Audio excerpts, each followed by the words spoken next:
Welcome friends, आपका बहुत बहुत स्वागत है भी मैथमेटिक्स क्लासेस यूट्यूब चैनल पे। दोस्तों आज के इस लेक्चर में हम बात कर रहे हैं चैप्टर 3 मैट्रिक्स के एक्सरसाइज 3.3 के बेसिक कॉन्सेप्ट और एग्जांपल के बारे में बात करने वाले। दोस्तों इस वीडियो को जरा ध्यान से आप देखना, क्योंकि इस वीडियो में इतना आसान विधि से इतना आसान तरीके से समझाऊंगा कि आपको यूट्यूब पे कहीं भी ऐसा विधि देखने को नहीं मिलेगा। उससे पहले दोस्तों, अगर आप इस चैप्टर से रिलेटेड पहले वाले वीडियो नहीं देखे हैं तो मेरे प्लेलिस्ट में जाकर के वीडियो को देख सकते हैं, और मैंने इसका लिंक जो है आई बटन पे और वीडियो क्लास में भी दे दिया है। और साथ में अगर आप हमारे चैनल पे नए हैं तो चैनल को सब्सक्राइब कर बेल आइकन जरूर ऑन कर लें, ताकि आने वाली वीडियो नोटिफिकेशन सबसे पहले आप तक पहुंच जाए। चलिए दोस्तों, ज्यादा समय नहीं लेते हुए वीडियो को स्टार्ट करते हैं। तो यहाँ पर दोस्तों चैप्टर एक्सरसाइज 3.3 को समझने के लिए आपको बेसिक कॉन्सेप्ट को समझना बेहद जरूरी है।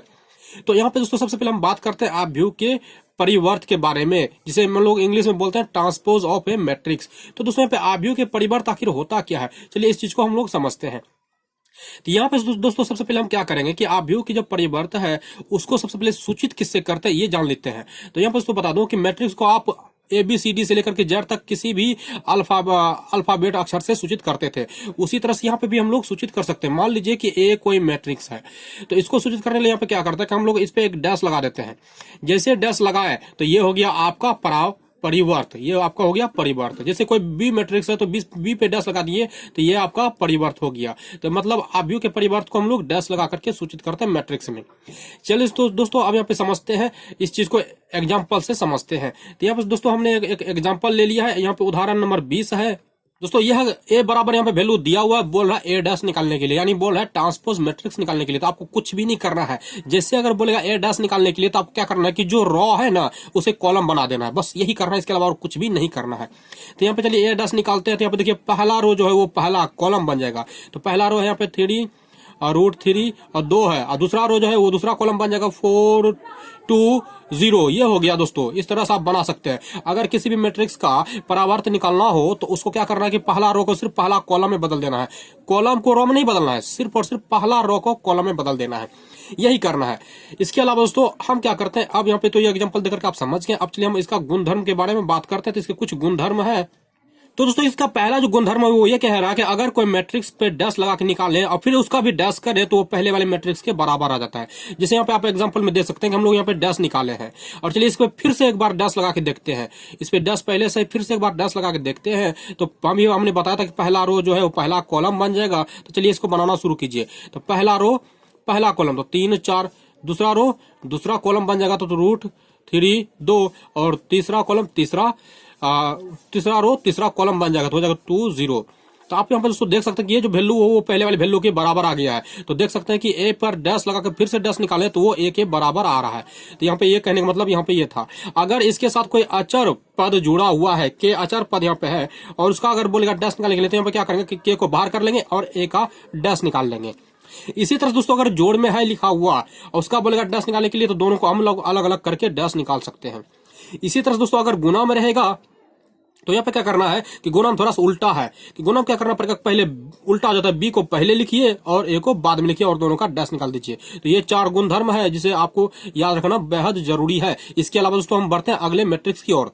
दोस्तों पहले अगला जो मैट्रिक्स है वो है सममित आव्यूह, दूसरा है विषम सममित आव्यूह। इससे पहले आप सममित आव्यूह को समझिए। सममित आव्यूह किसे कहते हैं तो दोस्तों बता दूं कि इसको हम एक एग्जांपल लेकर के आपको समझाते हैं। जैसे मान लीजिए कि ए कोई मैट्रिक्स है, जिसमें एक मैट्रिक्स दिया हुआ है √3 2 3 2 3 -1.5 -1 है -1 है और यहाँ पे 1 है। ये कोई मैट्रिक्स है, समझना जरा दोस्तों। अभी जैसे इसका हम लोग ट्रांसपोज निकालेंगे, यानी ए का हम लोग ए डैश निकालेंगे तो ये क्या हो जाएगा, पहला रो पहला कॉलम बन जाएगा। पहले आप इसे ध्यान से समझिए कि यहाँ पे है पहला रो तो √3 है 2 है 3 है, फिर दूसरा रो दूसरा कॉलम बन जाएगा तो यहाँ पे हो जाएगा 2 -1.5 और -1 हो जाएगा। फिर तीसरा रो तीसरा कॉलम तो हो जाएगा 3 -1 1 हो जाएगा। तो यहाँ पर तो देख सकते हैं कि जैसे ही हम लोग किसी मैट्रिक्स का ट्रांसपोज मैट्रिक्स निकालें, यानी परावर्त निकालें, तो इस दोनों मैट्रिक्स में कोई बदलाव नहीं हुआ। इसका कहने मतलब यहाँ पे ये हुआ कि अगर ए बराबर ए डैश दोनों अगर बराबर है तब वो जो है आव्यूह कहलाएगा सममित आव्यूह। इस चीज को आप ध्यान में रखें। अगर ए बराबर ए डैश निकाले मतलब इसके रो में कॉलम में कोई परिवर्तन नहीं हुआ तब ये कहलाएगा सममित आव्यूह।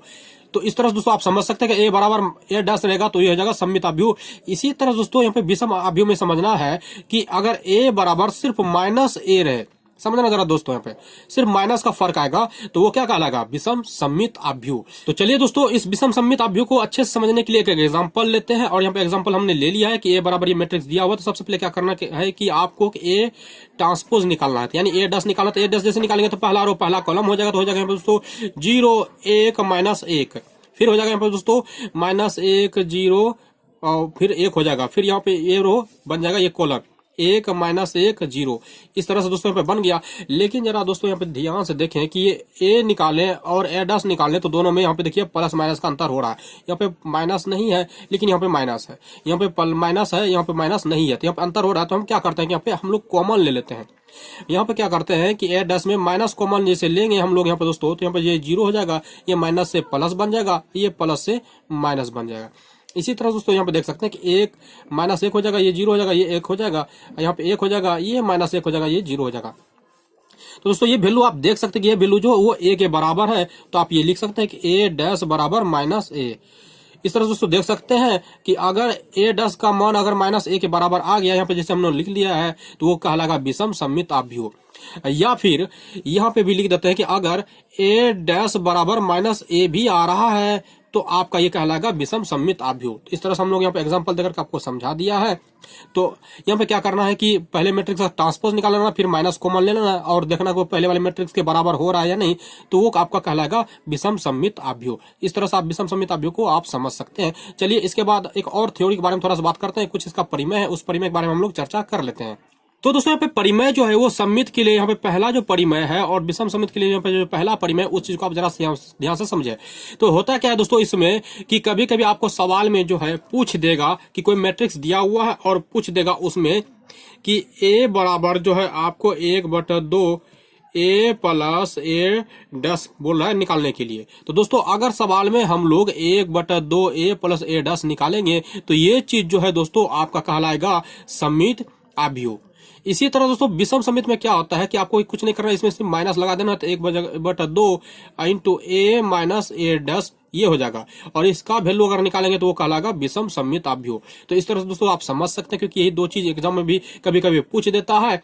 वो सिंपल वाला नहीं पूछता लेकिन ये वाला पूछता है कि कोई आपको एग्जांपल दे देगा और बोलेगा कि निम्नलिखित में से कौन सममित और कौन विषम सममित अभ्युह है, तो आपको इसी फॉर्मूला पे चेक करना है। तो ध्यान रहे कि अगर 1/2 ए प्लस ए डैश का मान निकालेंगे तो अगर वो मान निकाल जाता पहले वाले के ए के साथ तो वो कहलाएगा सममित अभ्युह। अगर 1/2 ए माइनस ए डैश निकालेंगे, अगर वो वैल्यू ए के बराबर आ जाता है तो वो कहलाएगा विषम सममित अभ्युह। इस तरह से आप दोनों इस अभ्युह को समझ सकते हैं। और यहीं पे दोस्तों यह जो है बेसिक कॉन्सेप्ट खत्म होता है और हम मिलते हैं अगले एक्सरसाइज 3.3 के साथ।